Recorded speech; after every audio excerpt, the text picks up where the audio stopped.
Então, boa tarde e obrigado por ficarem até à última sessão, ainda por cima, em dia de jogo Benfica Sporting.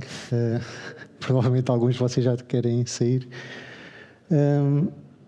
Nós vamos aqui falar da ferramenta do ETI, que na realidade já, como temos ouvido falar e está sempre a mudar, já nem sequer é este o nome, foi rebatizada recentemente pela Google para Gemini. E o nosso objetivo aqui não é tanto falar do como é que isto funciona e o que é que está por trás, mas sim como é que nós, utilizadores comuns, conseguimos utilizar estas ferramentas sem grande background e quais são as potencialidades, pelo menos no início, sem entrar em grandes aqui detalhe e coisas muito, muito difíceis a nível de Advanced Analytics e afins. O meu nome é Frederico Carvalho, trabalho no Data Office. O Guilherme Val, que está aqui comigo, trabalha no departamento que é as Operations, mas ambos trabalhamos muito com dados, estão ligados a equipas de dados e, portanto, aqui nesta sessão nós vamos apresentar alguns demos e vai haver aqui uma influência, ou seja, vamos estar aqui a partilhar um bocado do nosso dia-a-dia e como é que nós usamos o do ETI. Nós escolhemos usar o do ETI para explorar, com esta ferramenta de Generative AI, porque acreditamos que, como também já certamente ouviram falar hoje, que é mais fácil nós termos acesso à informação, ajuda a ganhar alguns insights, nomeadamente nos dados, ajuda no trabalho em equipa, aumenta a produtividade e também potencia aqui a criação de novos produtos e serviços. Uma pequena introdução, e eu não quero detalhar muito isto, mas o que é o Gemini?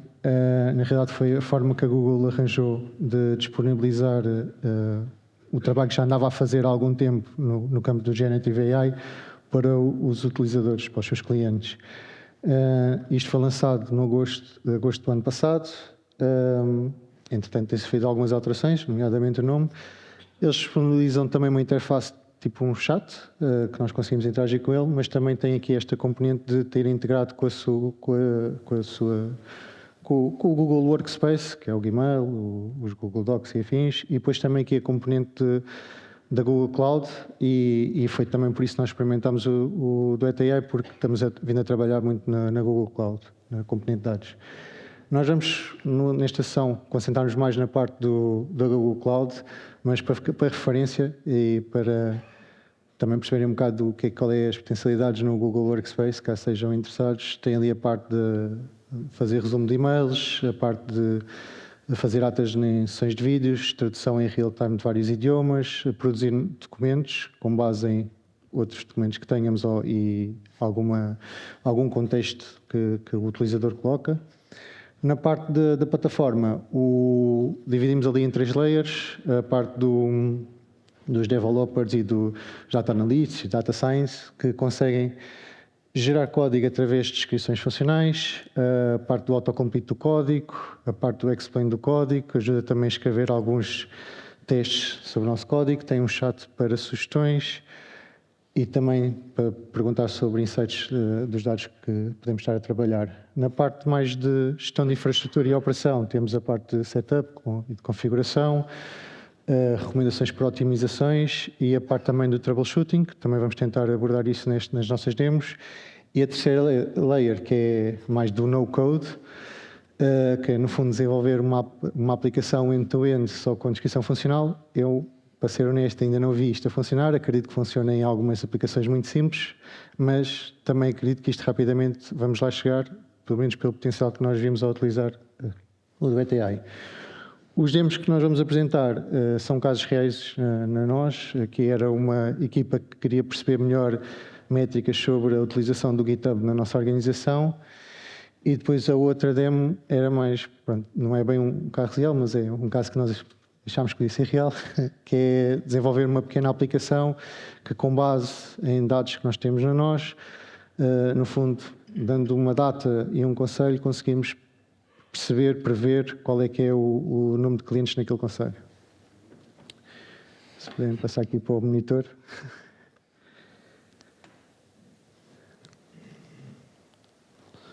Pronto, eu tenho aqui algumas prompts que foi só para acelerar aqui a demo. Não houve aqui propriamente o que nós costumam ouvir do Prompt Engineering, não houve aqui um grande trabalho, como depois podem ver pelo texto que está escrito.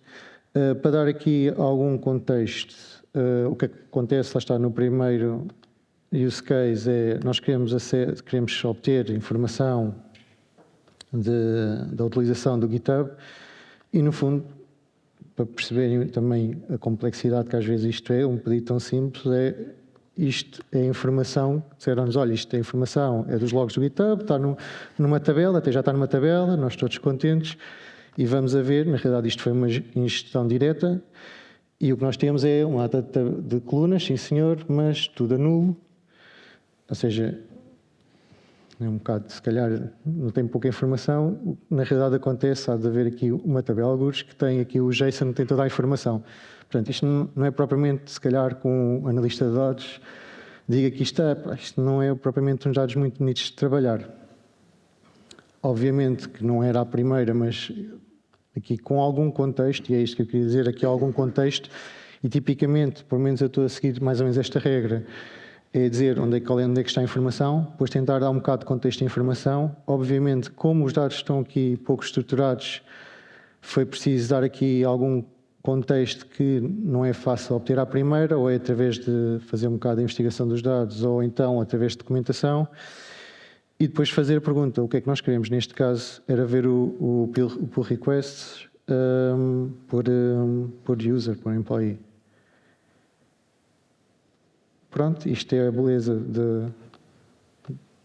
beleza ou não? De uma demo live, ela acabou de dar-me um resultado que eu não estava à espera.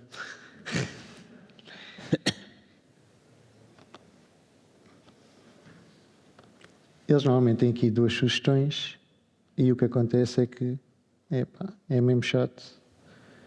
Nem uma nem outra são coisas interessantes.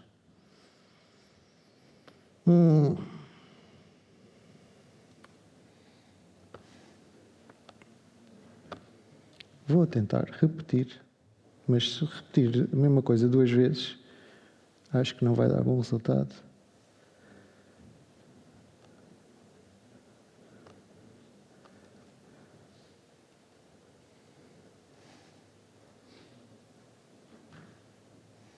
Pronto, por acaso até deu. Ou dava alguma coisa que estava mal, mas pronto. Mas isto, e se eu for correr a query, também isto não vai dar bons resultados logo à primeira. Isto é um dos temas que nós temos, que é difícil acertar à primeira, temos de fazer algumas interações, mas tipicamente, e naquele caso não estava a dar, mas tipicamente ele até nos dá recomendações que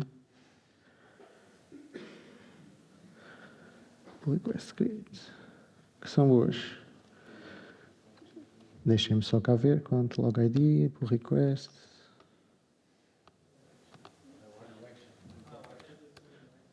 Deixa-me cá ver. Também está aqui 2 pontos, ok.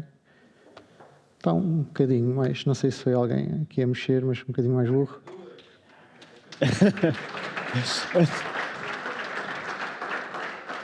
Mas já agora, só para perceberem, corri isto várias vezes, não foi este o resultado, mas não andava longe disto. O que acontecia, e até é curioso, não era created, ele punha tipo open ou qualquer coisa, ou seja, ele inventava, apesar de eu ter aqui no contexto, ele dava aqui algo também diferente do que eu tinha dado no contexto. E isto era uma das aprendizagens que eu queria vos dizer, isto não é a primeira, mas ele ajuda em algumas coisas. Por exemplo, eu não sei quantos de vocês trabalham neste tipo de análise de dados, mas esta função de trabalhar o JSON não é propriamente uma coisa que, pelo menos em bases de dados tradicionais, estejamos habituados a fazer. E ele já dá-nos um caminho, mas obviamente que não nos dá a papinha toda.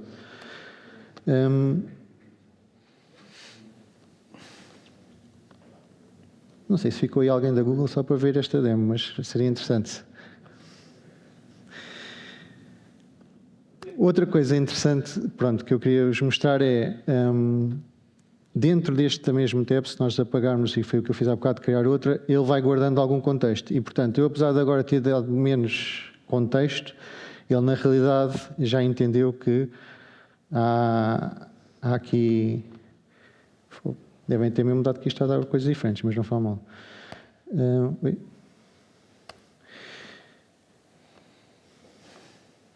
E ele, na realidade, o que ele, apesar de não ter dado o contexto todo, ele faz a query, é válida, mas mais uma vez validia os resultados.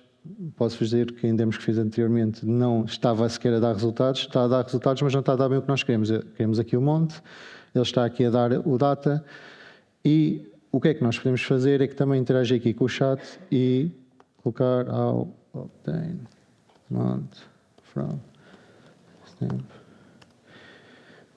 E apesar dele ter aqui, não fez exatamente o que nós queríamos.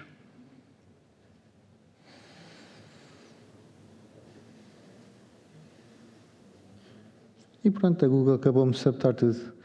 Não está, não está, por acaso, não está aqui explícito, eu vou-vos dizer, noutras, como eu disse, até vinha bem explícito e o que eles nos diziam era, de uma forma mais direta, que existe aqui uma maneira de tirar o mês, que é o extract. Claro que aqui depois nós podemos ir ver qual é que é a source e tentar perceber melhor esta query.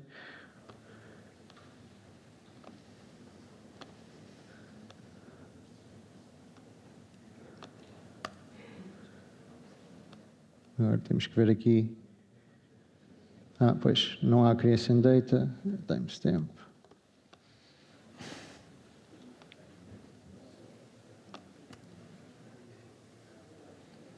Success. Pronto. Não é preciso bater palmas, não fiz nada. Algo que também podemos fazer, já agora, por curiosidade, nós podemos também aqui tentar que ele explique o que é que isto significa, o que é que isto faz. Já que estamos numa de improvisar, por aqui a preparar apresentações.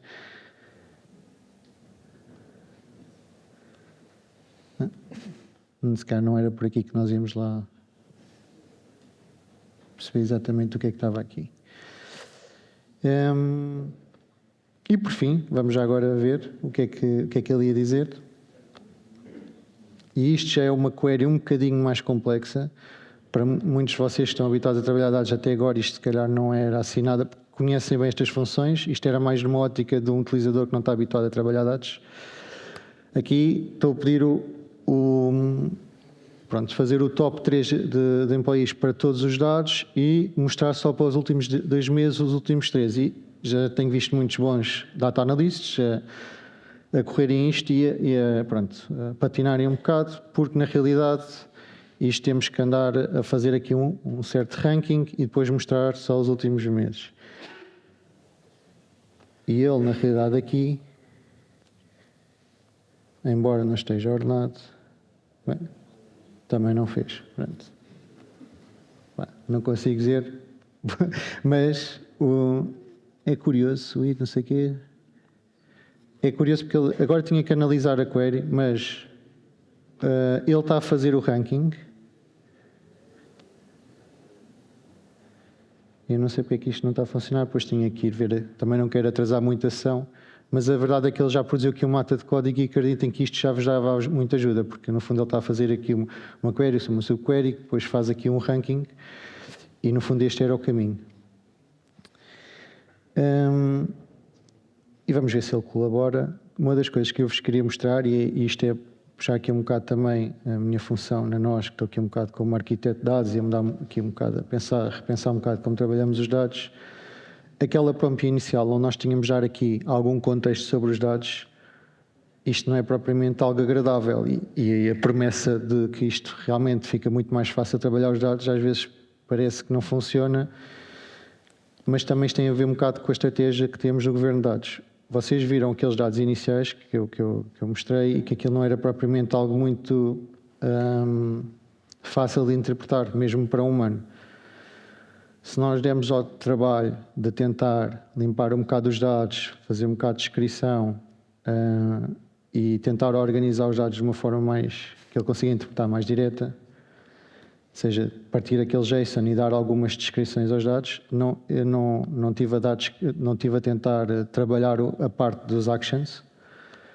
O que nós podemos fazer é, na realidade nós temos de dar muito menos contexto, porque na realidade os dados estão um bocado mais estruturados e os dados estão estruturados, mesmo com menos contexto, ele até consegue perceber melhor o que é são os dados a trabalhar e é muito mais fácil para um analista de dados não ter que conhecer as estruturas dos dados e conseguir obter estes resultados. Portanto, com o GNI, pelo menos a minha recomendação para a parte mais analítica, também se nós tivermos uma preocupação em trabalhar os dados, tanto na data quality, em estruturar os dados e dar uma descrição, vai ajudar e potenciar muito mais a utilização do GNI. E agora, se faz favor, o vídeo. Pronto, o Demo 2, ainda bem que gravámos o vídeo, porque provavelmente isto então ia sair mesmo tudo ao lado. O Demo 2 era fazer tal aplicação, nós decidimos fazer o vídeo, porque nós vamos ter que fazer aqui cortes, que na realidade isto demorou mais tempo a fazer. E nós começámos por tentar construir um modelo de forecast para os clientes em cada concelho. Começámos com uma pequena introdução de qual é que era a fonte, para também eles terem ganhar algum conceito, um contexto sobre os dados, e no fundo descrevemos esta fase, que é como é que é possível criar, avaliar e ter um modelo para prever o número de pessoas. E ele, no fundo, dá uma primeira sugestão. Quem conhece bem isto sabe que isto vai dar erro, mas ele já deu aqui algum detalhe, já nos deu inclusive para usarmos o modelo do ARIMA, e no fundo ele normalmente não consegue ir buscar o contexto do projeto, nem nada, nem das tabelas, nem fins, temos que nós colocar, e ele, pronto, vai dar um erro, e o que acontece aqui, eu tentei aqui resumir um bocado, mas começou aqui uma série de interações com o Gemini, e eu tive que cortar, porque às tantas também fui ver um bocado da documentação, ou seja, isto foi depois um processo bastante interativo. Aqui está um bocado da documentação. E isto das hours foram para aí, umas entre 6 a 8 horas, mas também acho que não é assim nada descabido para quem não estava habituado a trabalhar com estes modelos, e a verdade é que nós conseguimos fazer um modelo, e isto até é o resultado do modelo. Está bem que os dados não temos aqui nenhum período com dados mal computados, mas isto foi o resultado dos nossos modelos, e para perceber, o laranja é os resultados reais e os outros é a previsão com ali com uma porcentagem de erro. Para muitos, pronto, eu podia estar preparado para a minha entrevista de Machine Learning, apesar de não ter, 6 ou 7 horas disto. Pronto, e agora que temos o modelo, nós decidimos tentar isto levar para outro passo, que é criar uma aplicação web que utiliza estes dados, estes mesmos dados, e mostra uma interface para o utilizador. Com isto fizemos uma prompt, e os resultados que vão ver aqui é muito bons, porque nós, como única prompt, conseguimos uma aplicação que funciona. Pedimos uma aplicação Python em Flask e um HTML para a interface. Há aqui algumas coisas que têm de ter em mente, ou seja, isto não é uma solução, logo out of the box, ou seja, é preciso sempre alguns conhecimentos técnicos para fazer isto, tanto que é preciso pedir, ou seja, foram instalados a priori alguns pacotes, mas é uma grande ajuda. Ou seja, se nós estivermos bloqueados em algum problema, ou se não soubermos como é que havemos de arrancar, mas sabemos aquilo que queremos, isto pode ser uma grande ajuda. Como podem ver aqui, ele deu-nos 2 ficheiros, um ficheiro Python e um ficheiro HTML. A priori já tinham sido instalados os pacotes das dependências.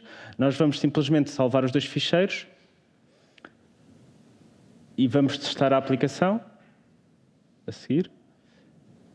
Só HTML, copy-paste. Vamos a nossa aplicação a correr. E tcharam, está a funcionar. Vamos experimentar. Para o dia 18, no Concelho de Lisboa, e dá-nos o número de 22 mil utilizadores, à volta disso. Como nós ainda não estávamos satisfeitos com os resultados da nossa aplicação, decidimos ainda elevar um bocadinho o nível e decidimos integrar a nossa aplicação com o Google Cloud Logging. Para isso, acreditámos que o Duet ia nos dar outra vez uma solução logo rápida, e criámos uma prompt e seguimos o que ele nos disse para integrar esta aplicação na Google Cloud Logging. Neste exemplo já vão ver que já não é tão simples, ou seja, tivemos aqui algumas interações com ele, ou seja, com erros, e tentámos sempre, ou seja, desenvolver com base no Duet. Ou seja, vão ver aqui várias interações vocês vão ver agora, isto vai dar erro, não vai correr, nós vamos agarrar no erro, vamos voltar a pôr no chat do Duet para ver qual é que se ele nos dá uma solução. Isto vai acontecer algumas vezes, mais de 2 vezes, se eu não estou enganado, e vamos acabar por não ter uma solução só com o Do It, e vamos ter de recorrer à documentação. Ou seja, mas a solução que ele nos dá já é um bom ponto de partida. Ou seja, quando nós não sabemos, ou seja, como fazer, quando estamos a entrar numa ferramenta nova, pode ser uma grande ajuda. Vamos interagir mais uma vez, vai continuar a dar erro. E o que foi necessário fazer a seguir foi ir à documentação e fazer pequenas alterações, não foi muito grande. Fizemos um log de exemplo, só para ver que a nossa aplicação estava a funcionar. E aqui vamos experimentar a aplicação. Nós criámos um erro propositado, ou seja, mas a aplicação está a funcionar. E agora vamos à Cloud Logging. Aqui uma grande vantagem do It é que está integrado em várias tools da Google, nomeadamente também nos logs. E nós aqui com um simples botão, conseguimos que ele nos explique os logs. Ou seja, isto na parte de debug pode ser muito interessante. Nós temos aqui o nosso erro, carregamos num botão e ele dá-nos logo ou seja, explica logo qual é que é o erro. Neste caso é um erro de acessos e podemos lhe perguntar como é que podemos resolver este erro e ele dá-nos logo também algumas sugestões de como resolver o erro.